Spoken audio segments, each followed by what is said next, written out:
हाय दोस्तों, मैं हूँ प्रगति और स्वागत करती हूँ आप सबका मेरे इस यूट्यूब चैनल पे जिसका नाम है खुशी मोटिवेशन। आज के इस वीडियो में जानते हैं दोस्तों जोबॉक्स कंपनी की कहानी, नीरज चोपड़ा की सक्सेस स्टोरी के बारे में।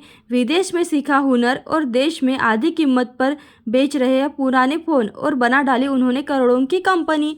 जी हाँ दोस्तों, वो कहते हैं ना, आलसी लोग हमेशा बहाने बनाते हैं, लेकिन जो लोग सफलता के लिए पागल होते हैं वे किसी भी परिस्थिति में केवल मेहनत करने पर विश्वास रखते हैं। अगर मेहनत सच्ची और नीयत अच्छी हो तो कामयाबी ज़रूर मिलती है।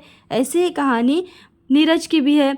देश में मोबाइल फ़ोन का बाज़ार तेज़ी से बढ़ रहा है।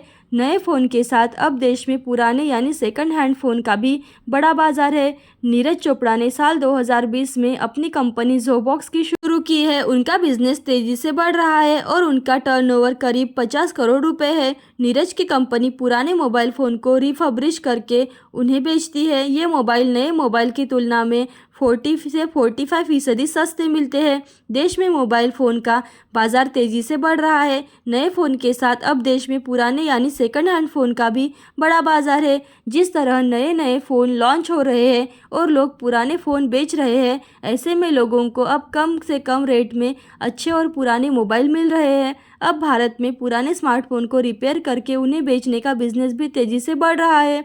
इसी बीच में बढ़ते बाजार को देखकर दिल्ली के रहने वाले नीरज चोपड़ा ने एक स्टार्टअप जोबॉक्स शुरू किया था, जिसकी शुरुआत उन्होंने साल 2020 में की थी। पुराने मोबाइल की खराबी ठीक करके यह स्टार्टअप उसे दोबारा इस्तेमाल करने लायक बना देता है और फिर देश भर के तमाम रिटेलर्स के पास बेचने के लिए भेज देता है।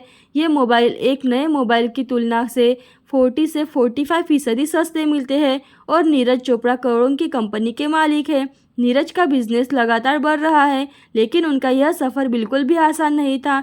नीरज को भी शुरुआत में काफ़ी दिक्कतों का सामना करना पड़ा था, लेकिन उन्होंने हार नहीं मानी। तो आइए जानते हैं नीरज ने किस तरह सफलता हासिल की। सबसे पहले जानते हैं दोस्तों कैसे हुई उनकी शुरुआत। मीडिया रिपोर्ट के मुताबिक नीरज चोपड़ा अपनी पढ़ाई पूरी करने के बाद 19 साल की उम्र में ही साल 2000 के करीब हांगकांग चले गए थे। नीरज ने वहां पर एक बिजनेस शुरू किया।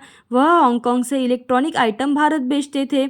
नीरज ने करीब 12 सालों तक इस बिज़नेस का तगड़ा एक्सपीरियंस हासिल किया।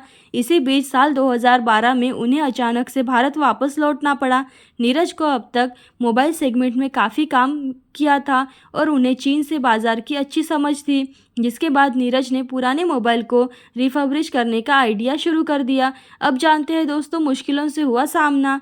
कभी नीरज ब्रांड लॉन्च करने की सोच ही रहे थे कि कोरोना ने दस्तक दे दी और लॉकडाउन लग गया। साल 2020 के दिसंबर में नीरज ने जोबॉक्स रिटेल पीवीटी एलटीडी नाम से एक कंपनी रजिस्टर की, जिसके बाद उन्होंने पीछे मुड़कर नहीं देखा। नीरज का बिजनेस तेज़ी से बढ़ने लगा। एक वक्त ऐसा था जब वह दिन भर में 100 मोबाइल ही सेल कर पाते थे, लेकिन आज के समय में कंपनी रोज़ाना करीब 20 से 25 हज़ार मोबाइल बेचते हैं और उन्होंने दिल्ली के करोल बाग में पुराने मोबाइल को रिपेयर करने के लिए रिफर्बिशमेंट यूनिट लगाई है।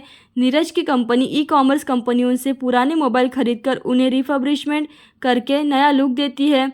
उसके बाद जो मोबाइल होते हैं, इन मोबाइल को ऑनबोर्ड वेंडर्स की सहायता से सेल किया जाता है। अब जानते हैं दोस्तों करोड़ों में उनका टर्नओवर। मीडिया रिपोर्ट के मुताबिक आज के समय में नीरज की कंपनी का टर्नओवर करीब 50 करोड़ रुपए है। वह अपने बिजनेस को और तेज़ी से बढ़ा रहे हैं।